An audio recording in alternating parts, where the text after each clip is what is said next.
The world knew Lou Reed as rock's confrontational poet. But in 1978, during a press conference that would become legendary, he delivered a single sentence that would redefine the relationship between artists and critics forever. What happened in that hotel conference room wasn't just a verbal sparring match.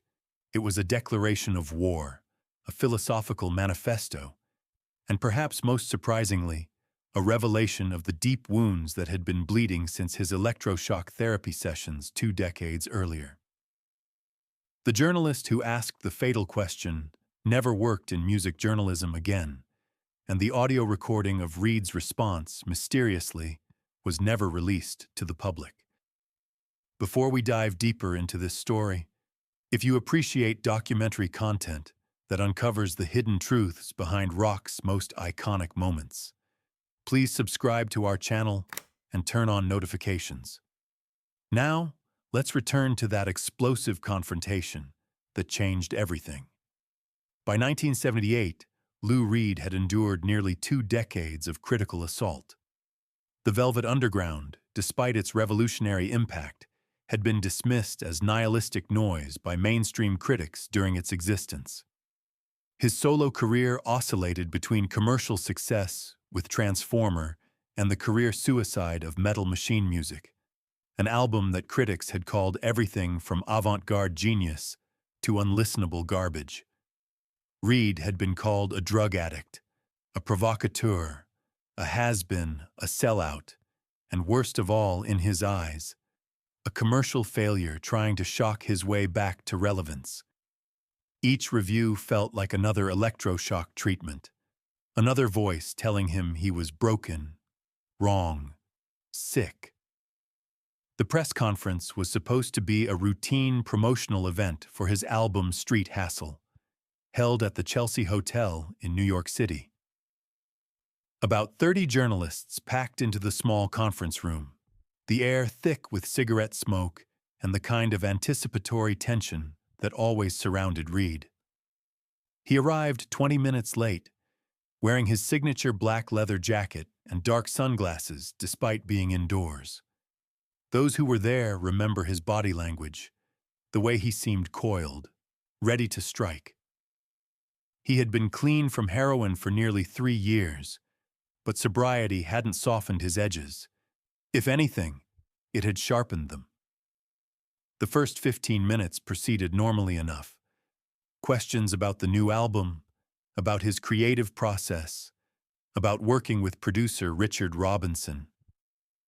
Reed answered in his characteristic monotone, giving just enough to satisfy without revealing anything real.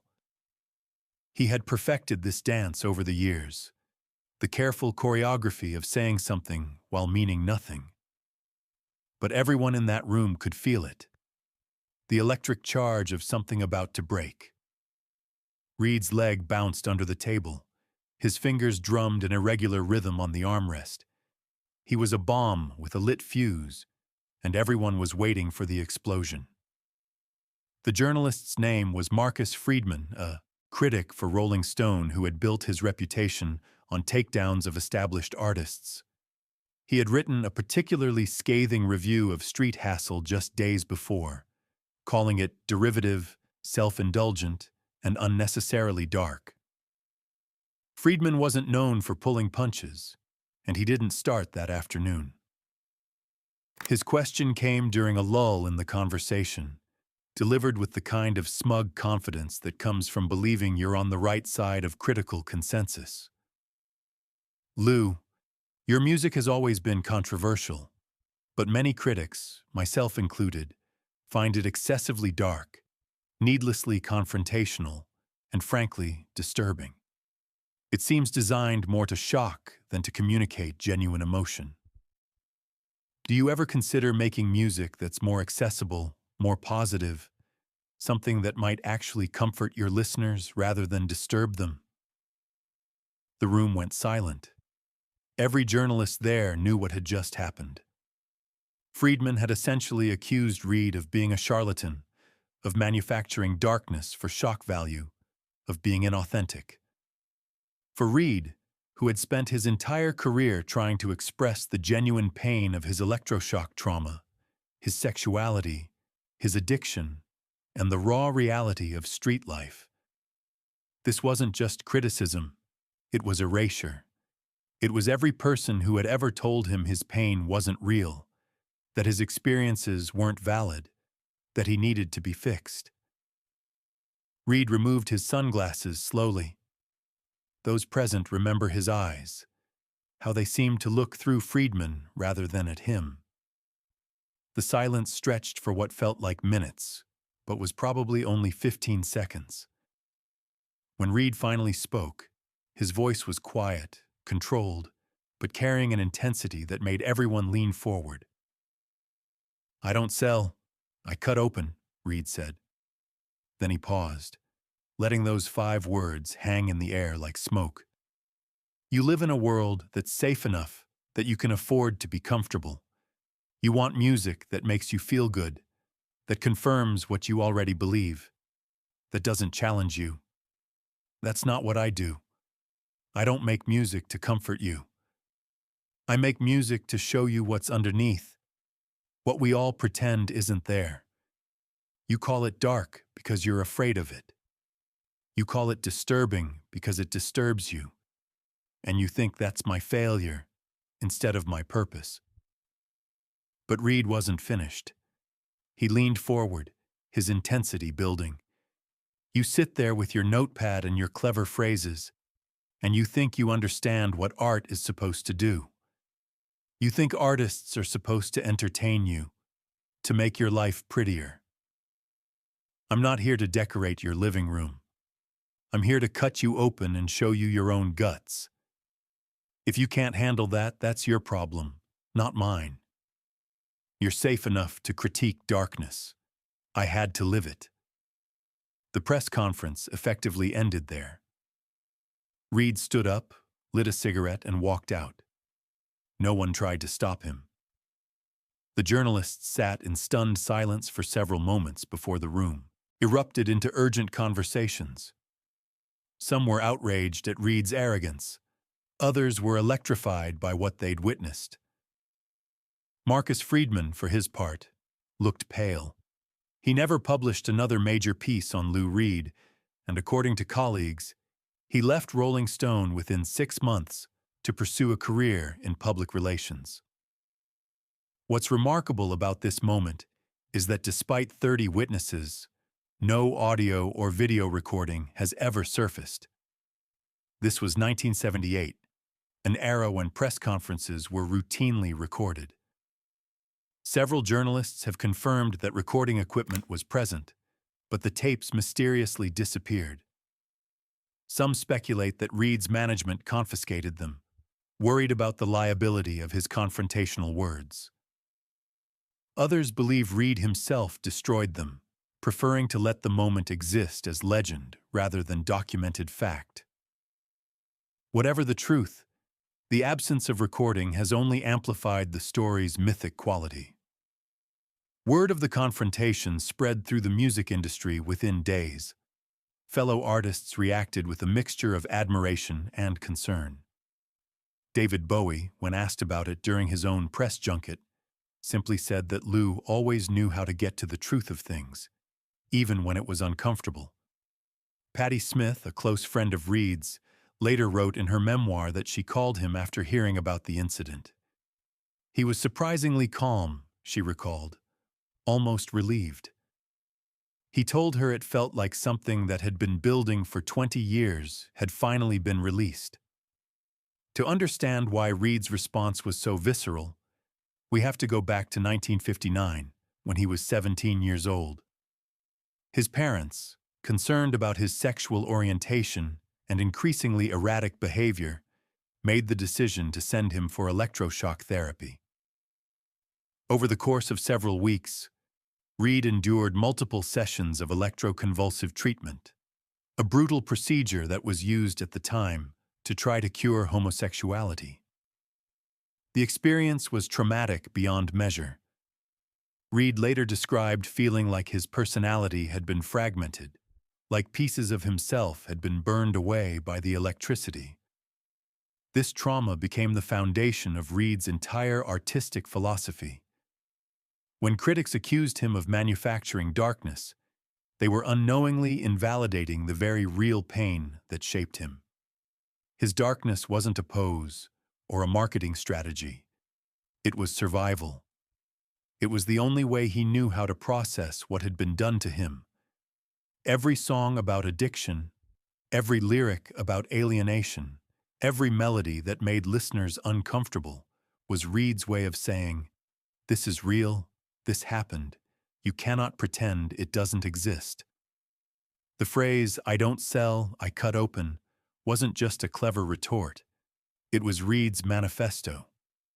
He saw his role as an artist not to provide escapism, but to force confrontation with reality. In his view, critics who wanted more accessible, positive music were asking him to lie, to pretend that darkness doesn't exist, to comfort people instead of challenging them. And for Reed, who had been told his entire life that who he was needed to be fixed or hidden, this was an unbearable request.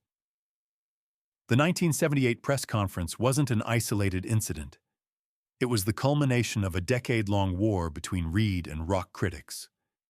In 1975, when Metal Machine Music was released, critics competed to write the most scathing review. Lester Bangs, perhaps the most influential rock critic of the era, called it an elaborate insult to everyone who had ever supported Reed. Robert Christgau gave it a failing grade, suggesting it was evidence of Reed's contempt for his audience. The album sold poorly and was quickly pulled from shelves, a commercial disaster that confirmed, in many critics' minds, that Reed had gone too far. But Reed never apologized for Metal Machine Music. In interviews, he defended it as his most honest work, a pure expression of how his brain felt after years of drug abuse and trauma. He insisted that critics who dismissed it were revealing their own limitations, their inability to accept art that didn't conform to their expectations. This stubbornness, this refusal to compromise or explain himself in terms critics found acceptable, only deepened the antagonism between Reed and the music press. By 1977, with the release of Street Hassle, the battle lines were firmly drawn. The album featured songs about street life, prostitution, and death, delivered in Reed's characteristic deadpan narration. Critics who appreciated Reed's earlier work found it too bleak. Critics who had never liked him found confirmation of their opinions. And Reed, reading these reviews, felt the familiar sensation of being told he was too much, too dark, too broken to be acceptable. The press conference was simply the moment when he decided to stop pretending he cared about their approval. Reed's statement that he cut rather than sold reflected a specific philosophy about art's purpose. He believed that the artist's job was to reveal hidden truths, even when those truths were uncomfortable or ugly. This wasn't nihilism or shock tactics. It was a form of radical honesty that he felt mainstream culture desperately needed, but constantly resisted. In Reed's worldview, society functioned through a series of polite lies, agreed-upon fictions that allowed people to feel safe and comfortable. Art that reinforced those fictions was complicit in the lie. Real art, dangerous art, cut through the fiction to expose what was underneath. This philosophy put Reed at odds, not just with critics, but with the entire commercial music industry.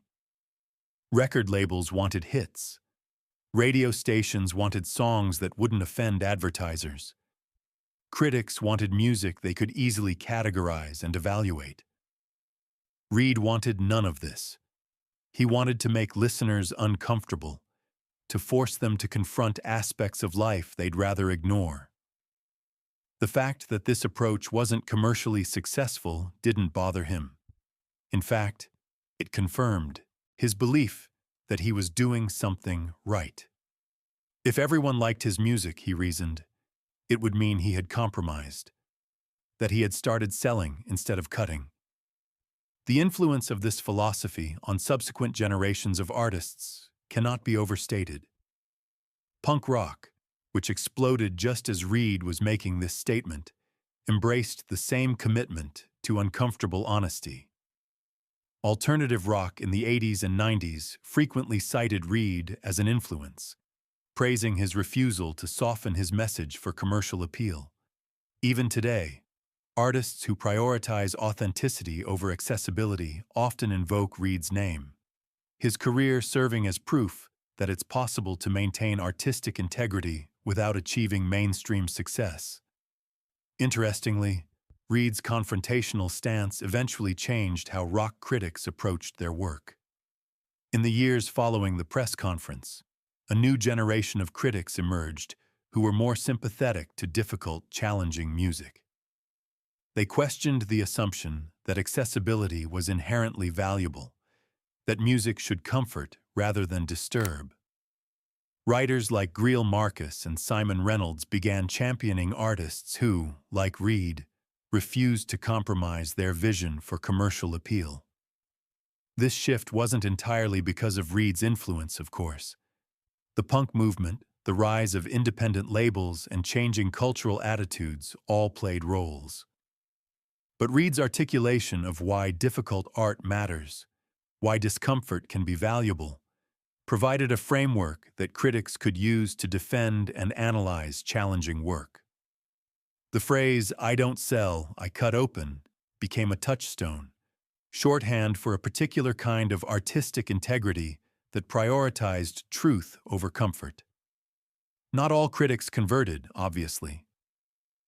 Throughout the 80s and 90s, Reed continued to receive mixed reviews, his albums praised by some and dismissed by others. But the nature of the criticism changed. Even negative reviews began acknowledging Reed's commitment to his vision, his refusal to compromise.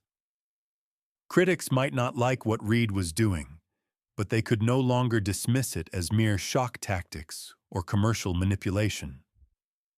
Reed had succeeded in changing the terms of the debate. But Reed's uncompromising stance came with personal costs. His relationships with record labels were consistently difficult.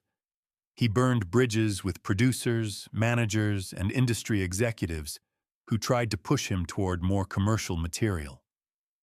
His live performances became increasingly erratic, as Reed seemed to take pleasure in disappointing audience expectations, playing noise when fans wanted hits, delivering aggressive performances when warmth was expected. Friends and collaborators describe Reed during this period as deeply isolated.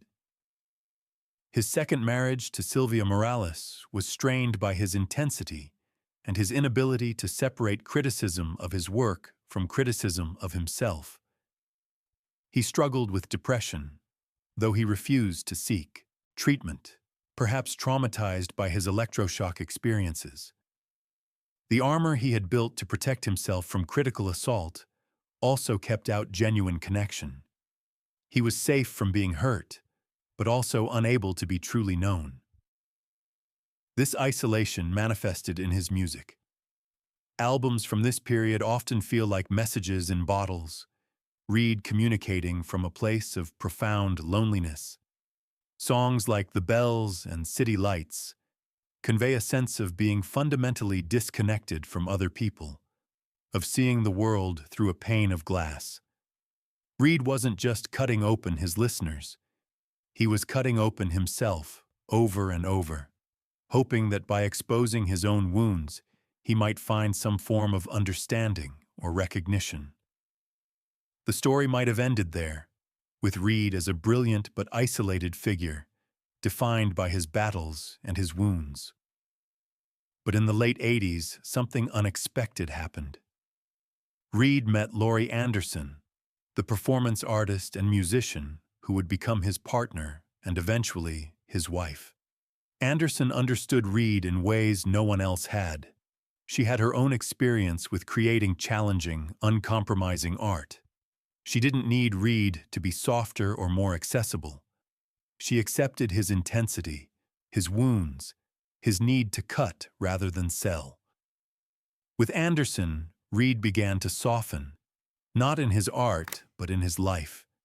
He didn't abandon his principles or suddenly start making comfortable music, but he found a way to be less isolated, to let someone in without feeling like he was compromising. Anderson later described Reed as someone carrying massive wounds who had learned to function despite them, but never healed from them. She didn't try to heal him, she said. She just tried to show him he could be wounded and still be loved. This relationship transformed Reed's final decades. He remained confrontational with critics and the industry, but the desperate edge was gone. He had found one person who understood, and somehow that was enough. His late-period albums, particularly songs for Drella and Magic and Loss, retained his commitment to difficult subjects, but approached them with a new vulnerability. Reed was still cutting, but the cuts were more precise, more purposeful, less like acts of desperation and more like acts of revelation. Lou Reed died in October 2013 at the age of 71. The obituaries were respectful, acknowledging his influence even when noting his difficulty. Critics who had once dismissed him now praised his integrity, his refusal to compromise. The press conference from 1978, still undocumented, was referenced in multiple tributes as evidence of Reed's uncompromising nature. Marcus Friedman, the journalist who had provoked Reed's legendary response, did not comment publicly on Reed's death. What Reed left behind was more than a catalog of challenging music. He left a model for how artists can maintain integrity in an industry designed to erode it. He proved that it was possible to have a long career without selling out, without softening your message, without pretending to be something you're not. The cost was high, certainly. Reed never achieved the commercial success of his peers, never had the comfortable relationship with critics that might have made his career easier. But he maintained something more valuable, the ability to look in the mirror and recognize himself. The phrase, "I don't sell, I cut open," has become part of rock mythology, cited by artists as diverse as Trent Reznor, Patti Smith, and Nick Cave. It represents a particular kind of artistic courage, the willingness to make people uncomfortable in service of truth. Not everyone agrees with Reed's philosophy. Many artists find ways to be honest without being abrasive, to reveal truth without alienating listeners. But Reed's absolutism, his refusal to compromise even slightly, remains powerful.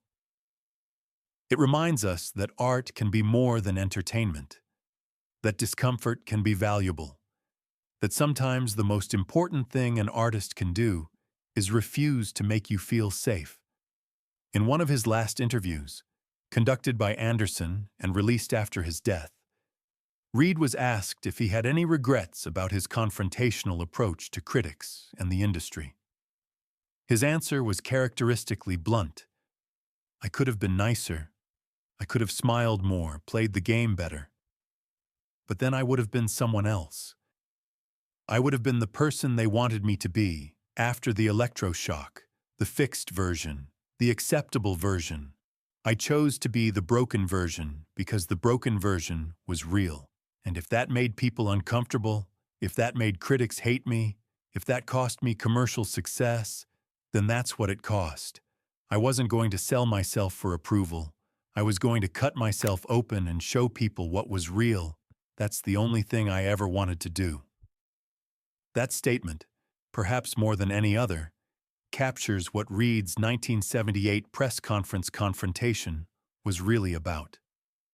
It wasn't just about defending his music or attacking a critic. It was about asserting his right to exist as he was, wounds and all, without apology or explanation. It was about refusing to be fixed, refusing to be made comfortable for other people's consumption. It was about cutting rather than selling, truth rather than acceptability, reality rather than comfort. And in that choice, difficult and costly as it was, Lou Reed created something that continues to matter. He showed us that the broken version, the uncomfortable version, the version that cuts, might be the most valuable version of all.